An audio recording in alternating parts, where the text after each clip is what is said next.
नमस्कार सभी को। Good morning students. आज हम पढ़ेंगे मीन डेविएशन या माध्य विचलन। यह बीएससी सेकेंड ईयर के third paper animal ecology and biostatics की 4th यूनिट का टॉपिक है। इससे पहले हमने मीन, मॉड और मीडियन डिस्कस किया था। तो आज हम डिस्कस करेंगे मीन डेविएशन या माध्य विचलन। माध्य विचलन हम समांतर माध्य, मध्यका और बहुलक किसी से भी निकाल सकते हैं। मीन डेविएशन या माध्य विचलन किसी श्रेणी के सभी मूल्यों के विचलनों का माध्य विचलन कहलाता है। माध्य विचलन निकालते समय प्लस और माइनस चिन्हों पर ध्यान नहीं दिया जाता है।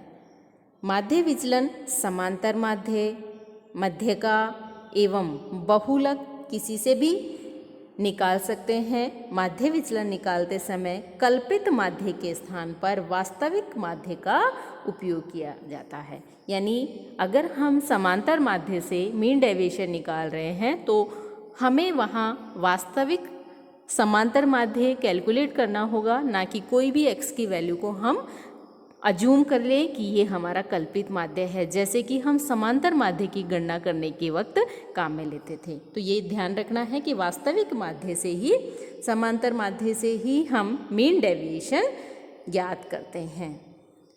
माध्य, मध्यिका और बहुलक से प्लस और माइनस चिन्हों को छोड़ते हुए सभी मूल्यों के विचलन निकालते हैं। इन्हें हम कैपिटल डी के रूप में लिखते हैं। कैपिटल डी के दोनों तरफ जो हमने ये स्लैश लगाए हैं, इसका मतलब है कैपिटल डी की जब मान निकाला गया था तो माइनस और प्लस चिन्ह को अवॉइड किया गया था, नकारा गया था। माध्य से विचलन, सबसे फर्स्ट में हम देखते हैं समांतर माध्य या माध्य से विचलन।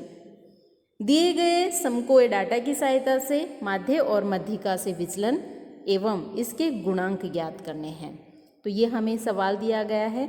तो सबसे पहले हम देखते हैं, ये एक इंडिविजुअल सीरीज है। इस इंडिविजुअल सीरीज को हमने सीरियल नंबर और x के बढ़ते हुए क्रम में यहाँ पे अरेंज किया है और इससे हम पहले समांतर माध्य से और फिर मध्यका से मीन डेविएशन कैलकुलेट करेंगे। यहाँ पे फर्स्ट में हम देखते हैं व्यक्तिगत श्रेणी में माध्य विचलन की गणना। तो वही चीज़ें हैं कि माध्य विचलन की गणना करते समय प्लस और माइनस चिन्ह को अवॉइड करते हैं, सूत्र का प्रयोग करते हैं, जो कि हमारे पास यहाँ पे md बराबर σ/d/n दिया हुआ है। तो सीधे हम कैलकुलेशन पे को देखते हैं कि यहाँ जो सवाल है उसको हमने क्या किया है, असेंडिंग ऑर्डर में इनको अरेंज किया है, बढ़ते हुए क्रम में, पहले 10 फिर 20 30 40 और 50। यहाँ सीरियल नंबर हमने दे दिया है। तो जिससे हम मीन डेविएशन निकालते हैं सबसे पहले उसकी गणना करते हैं। तो यहाँ हमने देखा कि हमने पहले ये जो हमारे पास सवाल है यहाँ पे हम क्या करेंगे, समांतर माध्य की गणना करेंगे। समांतर माध्य का सूत्र है σx/n। तो σx की वैल्यू हमारे पास 150 आ गई, n की वैल्यू 5 है। तो इस तरह समांतर माध्य हमारे पास 30 आ गया। तो अब ये जो 30 समांतर माध्य आया है उसमें से हम x की वैल्यू को माइनस करते हुए डेविएशन निकालते हैं। तो यहाँ d from 30 ये निकालते हैं। तो 30 में से 10 गए 20, इस तरह से सारी x की वैल्यू को हमने 30 में से लेस कर दिया और उनको माइनस चिन्ह और प्लस चिन्ह को अवॉइड करते हुए सबका एक साथ हमने टोटल कर लिया यहाँ पे। उसके बाद फॉर्मूले में वैल्यू पुट करेंगे, md बराबर σ/d/n। σ/d की वैल्यू है हमारे पास 30 को हमने रख दिया और n की वैल्यू है 5। तो इस तरह से मीन डेविएशन का मान हमारे पास आ गया 12 आ गया। अब इससे हम क्या करेंगे, कोफिशिएंट ऑफ मीन निकालते हैं। इसका फॉर्मूला है md, यानी मीन डेविएशन में जिससे मीन डेविएशन निकाला है उसका भाग दे देंगे। तो हमने यहाँ पे समांतर माध्य से निकाला है ये मीन डेविएशन, तो समांतर माध्य का भाग दे देंगे। MD मीन डेविएशन हमारे पास 12 है और समांतर माध्य 30 है, तो इस तरह से इसकी वैल्यू कितनी आ जाएगी 0.4। नेक्स्ट है मीडियन से माध्य विचलन की गणना।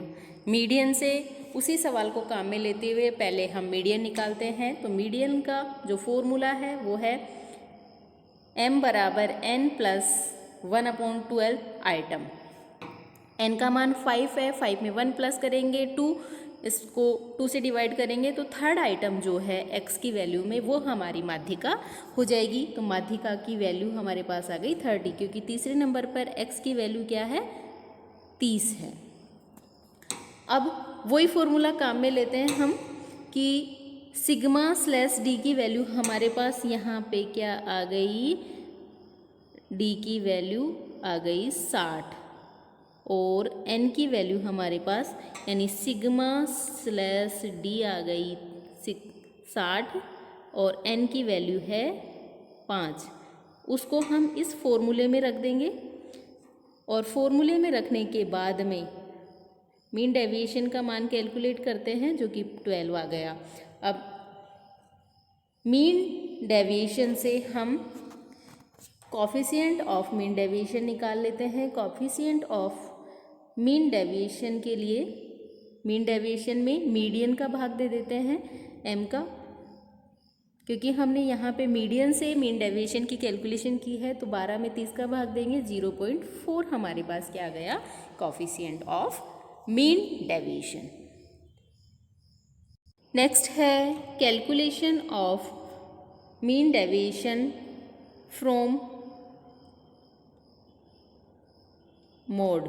ये मोड जो है उससे इस बार हम क्या करेंगे मीन डेविएशन की कैलकुलेशन करेंगे। हमारे पास यहाँ पे सवाल है, ये एक डिस्क्रीट सीरीज है। इस डिस्क्रीट सीरीज में हम देखेंगे कि x और f की वैल्यू दी गई है, तो सीधी सी हम सबसे पहले मोड क्या होता है, वह x की वैल्यू जिसकी फ्रीक्वेंसी सबसे ज़्यादा होती है वो बहुलक कहलाता है। तो यहाँ पे 15 जो है उसकी फ्रीक्वेंसी 20 है, इसलिए हमारे पास बहुलक का मान कितना आ जाएगा 15 आ जाएगा।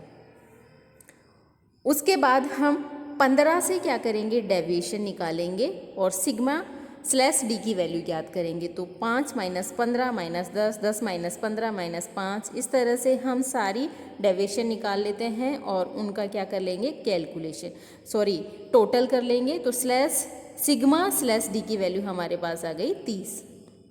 अब इस फॉर्मूले में दोनों की वैल्यू पुट कर देते हैं। यहाँ n का मान है टोटल f की वैल्यू, तो टोटल f की वैल्यू कितनी हो गई 50। तो 30 में 50 का भाग देंगे तो 0.6 आएगा। ये हमारे पास मीन डेविएशन आ गया। उसके बाद हम क्या करते हैं कॉफिशिएंट ऑफ मीन डेविएशन निकालते हैं। चूँकि कॉफिशिएंट मीन डेविएशन में उसका भाग देते हैं जिससे मीन डेविएशन निकाला है, तो यहाँ हमने बहुलक से मीन डेविएशन निकाला, इसलिए बहुलक का भाग दे देंगे तो कॉफिशिएंट ऑफ मीन डेविएशन आ जाएगा। इस तरह से हम बहुलक से मीन डेविएशन कैलकुलेट करते हैं। वही सिंपल सा मेथड है, एक ही फॉर्मूला है जो सब में अप्लाई होता है। जिससे मीन डेविएशन निकाल रहे हैं सबसे पहले हम उसकी गणना करते हैं और उसके बाद ये फॉर्मूला जो हमारे पास है उस फॉर्मूले में वैल्यू पुट कर देंगे और मीन डेविएशन की गणना कर लेंगे।